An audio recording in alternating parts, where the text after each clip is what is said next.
Welcome to Hanging Out with Robert, that's me. This video contains things that I tinker with throughout the day. For step-by-step detailed instructions of those tasks, you can click on the links in the comment section below. I plan on leaving this video accessible for about 30 days. After that, you can view it through my Patreon account. This video also has tips and tricks that I've learned over the years. So, thank you very much for watching. Time to get this show on the road. Headed by my storage, look for a part, try to get the key tumbler out of that Space Cadet carrier so I can order a key for it or just replace them so I can get that thing secure while I travel. Go by the junkyard, grab some parts for somebody, see what else they got going on. Go by the shop, work on that cylinder head. Maybe pick up Red Baron today.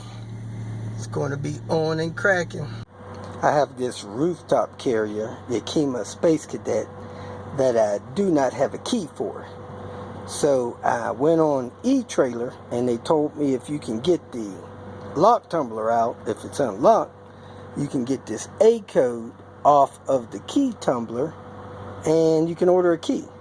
So I got the key tumbler out. I'm going to order a key. Also got to look for a part or two for a couple of people. Making a junkyard run today. I happened to look over and see that this C70 has a transmission cooler. I didn't notice that at first. And I bet you this splash guard thing is adapted for that as well. So I might come back and pull that, even though it looks like it might be broken.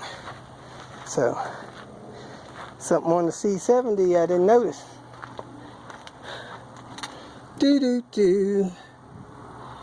Let me continue to move on. In this video, I'm going to try to show you how the wires go into your ignition switch. I made one of these videos before, but for some reason I can't find them. And it looks like somebody may have had issues with this one in the past because there's a zip tie on it now. At any rate, I'm going to show you on a wiring diagram, and I'm going to show you here where these wires go when they come around and go into this switch. When you're replacing the electrical portion of this ignition switch, which is here, you have to be extra careful to not pull this plastic cover off of the part that attaches to the electrical switch, because if you do, the wires will pop out and you'll have a mess on your hands. So be extra careful or you're gonna mess up this wire location arrangement. Now that you have access to the ignition switch, you got the wire harness situation here and the electrical portion of the ignition switch here. You have to pull this portion apart from the switch, being careful that this top cover doesn't come off. If this cover comes off, you'll have wires go everywhere and you won't be riding that car anytime soon. There's a video linked in the comment section to help you get over that. But you hold that together and you can use a screwdriver or something to pry this apart, so that the electrical portion of the switch is there, the wire harness is here and still intact. If for some reason you were unfortunate and you separated the cover from the wire harness, I'm going to show you how these wires go. I'm going to show you this wire diagram and I'm going to show you how these wires are in here. Hopefully I'll be able to remove this plastic and keep them in place. Let me try that real quick. I pulled the wire harness cover off and I'm assuming this is correct. So you have a black wire with a red stripe. You have a green wire with a yellow stripe. You have a yellow wire with a lavender stripe or violet stripe. You have what appears to be a blue wire, BL, with a yellow stripe. You have what looks like a red wire. You have a blue wire, BL, with a red stripe. And not sure what that top one is. it looks like a yellow wire. So if you unfortunately pull this out of here, this is how these wires go. Look at the wire harness. I hope that gets you back on track. Here's it in the 960. You take this lower dash panel off. Has probably a little screw behind the little panel or something that was already missing. Then you come down here, take this panel off here. Has a T25 there. You unsnap that, and then you have access to the...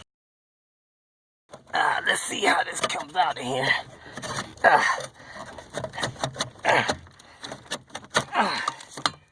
Looks like it comes out like that, and looks like it may have a tab here to take it loose from the wire harness. So I'm gonna stick a screwdriver in there,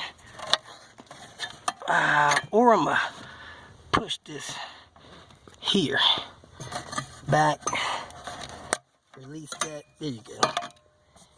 Bosh. Pull the door hinges off this 960. It appears that the front door hinges are the same as the back door hinge. Had the same part number inscribed on them. Got the top timing belt cover and the inner timing belt cover. It had a screw in the front here and a screw kind of behind this harmonic balancer there. Then you got to take all the other parts off. I don't usually wash my junkyard parts, but man, this stuff was so caked up with grease, I had to do it. That's a cross member out of the 240. If you feel that this information was useful, please like it and share it with your social media friends. You can subscribe to my channel so that you will get notifications of future videos that I post. You can follow me on Twitter, and if you need to contact me directly, please visit my website. And if you have any questions, leave them below, and someone or myself will reply to them. Again, thank you very much for watching.